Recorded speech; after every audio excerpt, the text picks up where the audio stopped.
श्री सीताराम। भक्तमाल का प्रारंभ, भगवान के 24 अवतारों का वर्णन, भाग 4। भक्तों, अब तक आपने 3 भागों में 4 अवतारों की कथा सुनी। प्रथम भाग में श्री मत्स्य अवतार, दूसरे भाग में श्री वराह अवतार तथा कमठ अवतार यानी कच्छप अवतार, और तीसरे भाग में आपने श्री नरसिंह अवतार जी की कथा सुनी। अब हम जो कथा कहने जा रहे हैं वो है श्री वामन अवतार जी की। तो अब तक आप 4 अवतारों की कथा सुन चुके हैं। ये 5वां अवतार है, 24 अवतारों में से 5वां अवतार, जिनका नाम है श्री वामन अवतार। तो पिछले अवतार में जब श्री नरसिंह भगवान ने अपनी जंघाओं से, अपने नखों से अपनी जंघा पर हिरण्यकशिपु को राजसभा के द्वार की ड्योढ़ी पर ले जाकर उसके पेट को चीर कर उसे मार डाला, तो इसके पश्चात भगवान की ही कृपा से देखते ही देखते देवताओं की विजय हुई। अब स्वर्ग के सिंहासन पर इंद्र का अभिषेक हुआ, किंतु अपनी विजय के गर्व में देवता लोग इतने मग्न हो गए कि वे भगवान को भूल गए और वे विषय परायण हो गए। इधर हारे हुए दैत्य बड़ी ही सावधानी से अपना बल बढ़ाने लगे। उन्होंने अपने गुरुदेव श्री शुक्राचार्य जी से आगे का मार्गदर्शन हेतु उन्होंने उनसे पूछा कि उन्हें क्या करना चाहिए। तो शुक्राचार्य जी ने उन्हें कहा कि आप समस्त भृगुवंशी ब्राह्मणों की सेवा करें, और उन्होंने दैत्यों ने ऐसा ही किया। इससे एक प्रभावशाली जो भृगुवंशी ब्राह्मण थे वे अत्यंत प्रसन्न हो गए, और जो दैत्यों के राजा थे श्री बलि जी महाराज, उन्होंने एक विश्वजित यज्ञ कराया। भृगुवंशी ब्राह्मणों ने दैत्यराज बलि के साथ विश्वजित यज्ञ कराया, जिससे वो विश्व विजयी हो जाए। ब्राह्मणों की ही कृपा से यज्ञ में स्वयं अग्निदेव प्रकट होकर रथ, घोड़े आदि दिए और अपना उन्होंने आशीर्वाद भी दिया।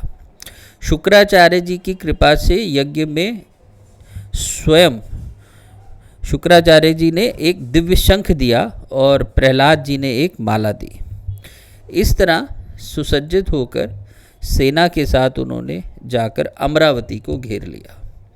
भक्तों, अमरावती इंद्र की राजधानी है, जहाँ स्वर्गलोक में इंद्र की जो कैपिटल है वो है अमरावती।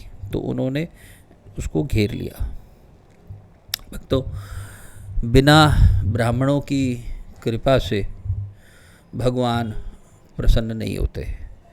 यद्यपि इस बात से कई लोग सहमत हो या असहमत हो, ये अपने अपने विचार हैं, किंतु मैंने ऐसा कई जगह सुना है कि ब्राह्मणों की निंदा करना, उनको गलत कहना, गलत शब्दों का प्रयोग करना, भगवान इससे कभी प्रसन्न नहीं होते। विप्रधेनु सुर संत हित लीन मनुज अवतार। भगवान राम सबसे पहले उन्होंने विप्र को ही अपना हेतु बनाया, और आपने देखा कि कैसे हिरण्यकशिपु ने भी आदेश दिया था कि ब्राह्मणों और क्षत्रियों को मार दो, तो भगवान ने हिरण्यकशिपु को भी मार डाला। तो इसलिए बिना ब्राह्मणों की कृपा से स्वयं दैत्य भी अपने बल को नहीं बढ़ा सकते। तो दैत्यों ने भी शुक्राचार्य जी से जो युक्ति पूछी अपने उत्थान की, उन्होंने भी यही कहा कि आप ब्राह्मणों की सेवा करिए, क्योंकि बिना ब्राह्मणों के यज्ञ नहीं होंगे और बिना यज्ञ के उसमें से कुछ निकलेगा नहीं। इसलिए भक्तों, हमें बड़ा सावधानी से चलना चाहिए भक्ति के मार्ग में। यूं ही नहीं कि हम सबकी प्रशंसा तो करते रहें, लेकिन ब्राह्मणों की निंदा कर दें कि ब्राह्मण तो ऐसे हैं, ब्राह्मण तो वैसे हैं। इससे भगवान कभी प्रसन्न नहीं होते। भक्तों, अब आगे चल के देवगुरु बृहस्पति जी ने उनके आदेश अनुसार देवताओं ने और इंद्र ने, देवताओं सहित इंद्र ने स्वर्ग को छोड़ दिया और वो कहीं जा छिपे। तो विश्व विजयी हो जाने पर जो भृगुवंशियों ने, जो भृगुवंशी ब्राह्मण थे, उन्होंने बलि से 100 अश्वमेध यज्ञ करवाए। अब इस तरह से जो उनको एक समृद्ध राज्य लक्ष्मी प्राप्त हुई, उसका उपभोग भी बलि जी बहुत ही उदारता से करने लगे। अपने पुत्रों का जो ऐश्वर्य और राज्य आदि जो छिन गया था, उससे माता अदिति बहुत दुखी हुई थी और उन्होंने ही अपने पति कश्यप जी, उनके उपदेश से एक व्रत किया जिसका नाम था पयोव्रत। और भगवान ने प्रकट होकर के कहा कि ब्राह्मण और ईश्वर बलि के अनुकूल है, इसलिए बलि जीते नहीं जा सकते। भक्तों, ये ध्यान देने वाली बात है। स्वयं भगवान कह रहे हैं कि ब्राह्मण और ईश्वर बलि के अनुकूल है, इसलिए वो जीते नहीं जा सकते। मैं अपने अंश रूप से तुम्हारा पुत्र बनकर तुम्हारे संतान की रक्षा करूँगा।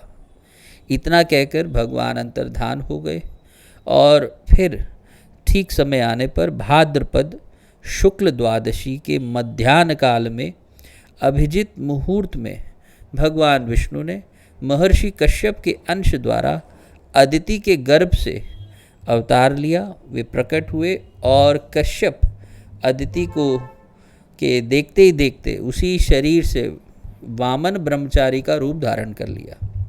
ये ठीक वैसे ही है जैसे कोई नट अपना भेष बदल ले।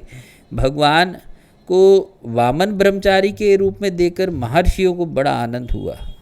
उन लोगों ने कश्यप प्रजापति के आगे करके उनके जात कर्म आदि संस्कार करवाए। जात कर्म एक नियोनेटल संस्कार होते हैं जो नवजात शिशु के किए जाते हैं, नियोनेटल।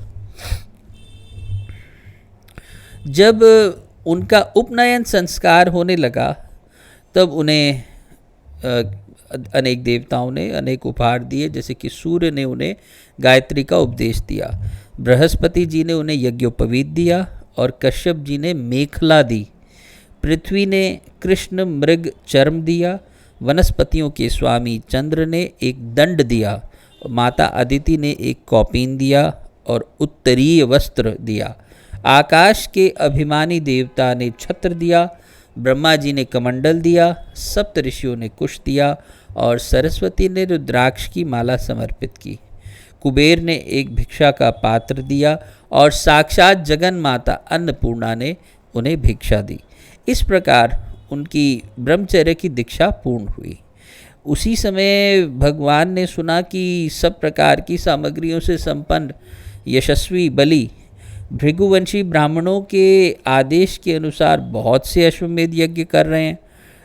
तब उन्होंने सोचा कि क्यों ना वहाँ के लिए हम यात्रा करें। तो उन्होंने, यानी कि वामन भगवान ने बलि जी के क्षेत्र को जाने के लिए, प्रस्थान करने के लिए यात्रा आरंभ की। राजा बलि का जो क्षेत्र था जहाँ पर वे यज्ञ कर रहे थे, वो आज के समय में नर्मदा नदी के उत्तर तट का क्षेत्र है। राजा बलि नर्मदा नदी के उत्तर तट पर एक भृगुकच्छ नामक क्षेत्र में भृगुवंशियों के आदेश के अनुसार एक श्रेष्ठ यज्ञ का अनुष्ठान कर रहे थे। ठीक उसी समय हाथ में एक छत्र लिए, दंड लिए और जल से भरा कमंडल लिए वामन भगवान ने अश्वमेध यज्ञ के मंडप में प्रवेश किया। वे कमर में मूंज की मेखला और गले में यज्ञोपवीत धारण किए हुए थे। बगल में उनके मृगचर्म थी और जटा उनके सिर पर थी। राजा बलि ने स्वागत वाणी से उनका अभिनंदन किया और चरणों को पकार कर चरण तीर्थ को मस्तक पर रखा। फिर बटु रूपधारी भगवान से बोले। अब यहाँ पर बलि जी वामन भगवान से कह रहे हैं, क्या कह रहे हैं बलि जी? हे ब्राह्मण कुमार, ऐसा जान पड़ता है कि आप कुछ चाहते हैं। आप जो कुछ भी चाहते हैं अवश्य ही वह सब आप मुझसे मांग लीजिए। भगवान बहुत प्रसन्न हुए। उन्होंने बलि का अभिनंदन किया और कहा कि राजन, आपने जो कुछ भी कहा है वह धर्ममय होने के साथ साथ आपकी कुल परंपरा के अनुरूप भी है। किस प्रकार अनुरूप है? तो भगवान वामन ने उनके यानी बलि जी के पूर्वजों का यशोगान किया। क्या कहा कि बलि के जो पिताजी थे विरोचन, उनकी उदारता का बखान किया। फिर बलि के जो पितामह थे यानी प्रहलाद जी, उनकी भक्ति निष्ठा के विषय में उनका गुणगान किया।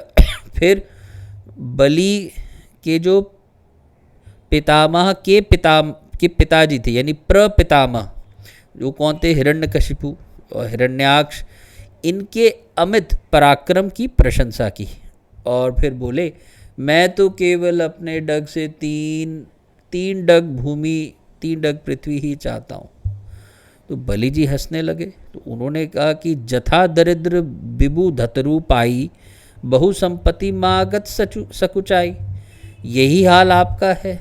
भगवान ने कहा कि देखिए बलि, कम मांगने में दरिद्रता कोई हेतु नहीं है।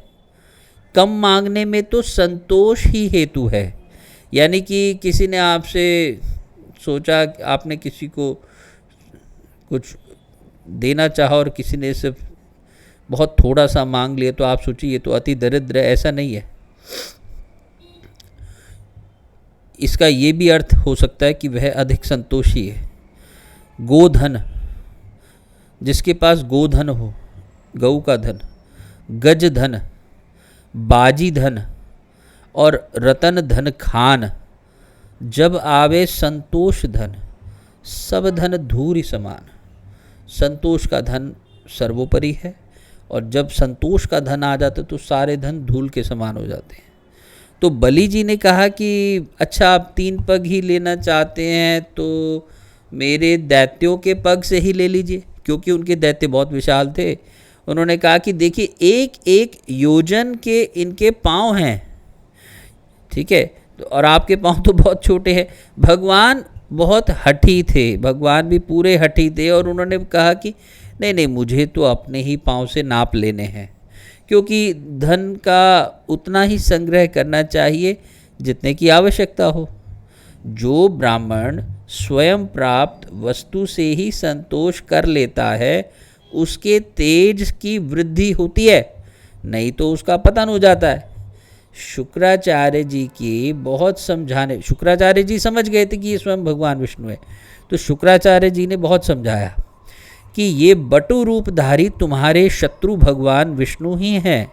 ये सब तुमसे छीनने के लिए ही आए हैं। अपनी जीविका छिनती देख असत्य बोलकर उसकी रक्षा करना निंदनीय नहीं है। राजा ने असत्य बोला, देने की बात तो कह दी, और फिर बाद में यदि राजा नकार जाए तो स्वीकार ना करे, तो फिर वो राज्य भ्रष्ट होगा। तो शुक्राचार्य जी ने बलि को वैसे ही राज्य भ्रष्ट होने का शाप दे दिया। और तभी महात्मा बलि तो अपने निश्चय से हटने नहीं वाले थे। महात्मा बलि अपने निश्चय से हटे नहीं, और उन्होंने हाथ में जल लेकर 3 पग पृथ्वी का संकल्प कर लिया। अब संकल्प होते ही भगवान का वामन रूप बढ़ते बढ़ते इतना बढ़ गया कि भगवान की इंद्रियों में और शरीर में सभी चराचर प्राणियों का दर्शन होने लगा। सर्वात्मा भगवान में जब उन्होंने यह सारा ब्रह्मांड देखा तो सब दैत्य भी भयभीत हो गए। उन्होंने एक डग से बलि की सारी पृथ्वी नाप ली, और शरीर से नभ और भुजाओं से सभी दिशाएं घेर ली, और दूसरे पग से स्वर्ग भी नाप लिया। अब तीसरा पग रखने के लिए बलि के पास कोई वस्तु बची नहीं। देखिए भक्तों, बलि ने, दैत्यों ने और बलि ने स्वर्ग की नगरी अमरावती स्वर्ग पर ही कब्जा कर लिया था। तो बलि के पास पृथ्वी लोक था और स्वर्ग लोक था, जिसको भगवान ने 2 ही पाँव में नाप लिया। तो अब तीसरा पग वो कहाँ रखें, जो कि बलि के पास कुछ है ही नहीं देने, क्योंकि बलि के पास जो था वो 2 पग में नपा गया। बलि के पास कुछ देने के लिए है ही नहीं जिस पे तीसरा पग रखा जाए।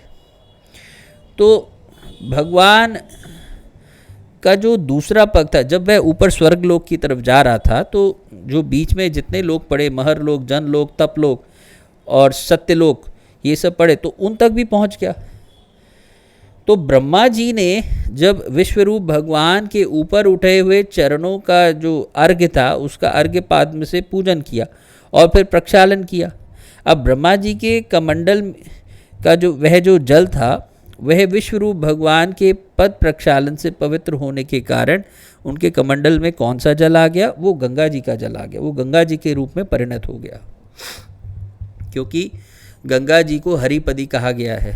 हरि के पद से निकलने वाली वही गंगा जी हैं। बलि के सेनापतियों ने यह जानकर कि यह भिक्षुक ब्रह्मचारी तो हम लोगों का बैरी है, जो अपने को छिपा छिपा कर देवताओं का ही काम करना चाहता है, और राजा तो यज्ञ में दीक्षित होने से कुछ भी कहेंगे नहीं, क्योंकि वे यज्ञ में। तो वामन भगवान पर उन दैत्यों ने अस्त्र चला दिया।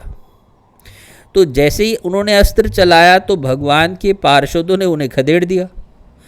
बलि ने दैत्यों को समझा बुझाकर ये कहा कि लड़ाई करने से कुछ मिलेगा नहीं, कोई फायदा नहीं है, तो उन्होंने उनको रोक दिया। और भगवान ने एक इशारा किया गरुड़ जी को कि जाओ इसको वरुण पाश में बलि को बांध दो। तो वैसा ही गरुड़ जी ने वरुण पाश से बलि को बांध दिया।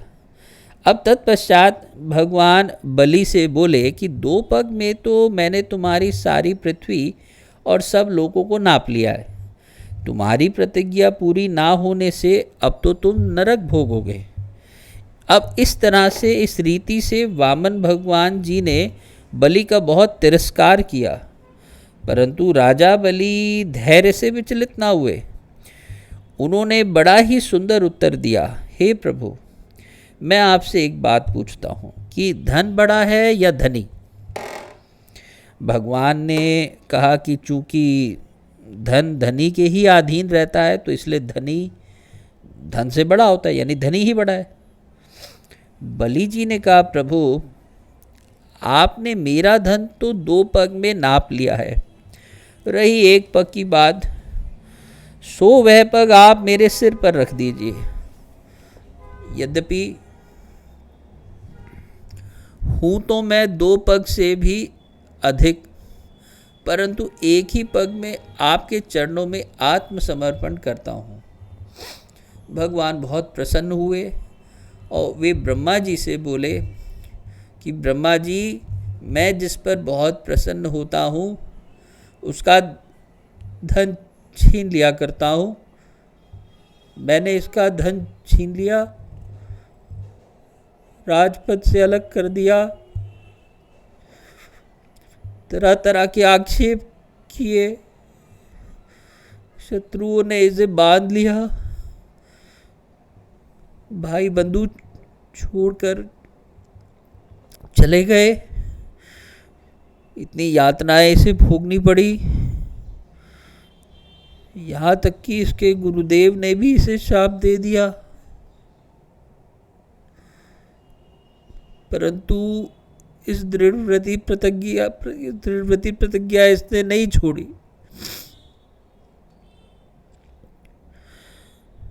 मैंने इससे छल भरी बातें की, मन में छल रखा और धर्म का उपदेश दिया, परंतु इसने सत्यवादिता नहीं छोड़ी। राजा बलि को सुतलोक में रहने की आज्ञा दी और अपूर्व वर दिए। राजा बलि के आप द्वारपाल बन गए। भक्तों, सत्यवादिता में इतना बल है कि स्वयं भगवान आपके द्वारपाल बन जाते हैं।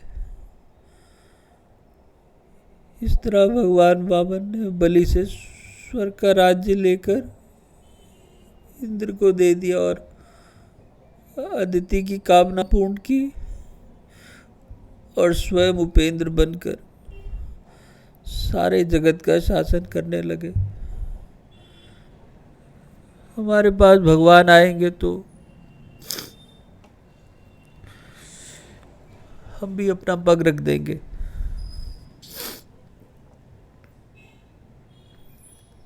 आज के लिए इतना ही। जय जय श्री सीताराम।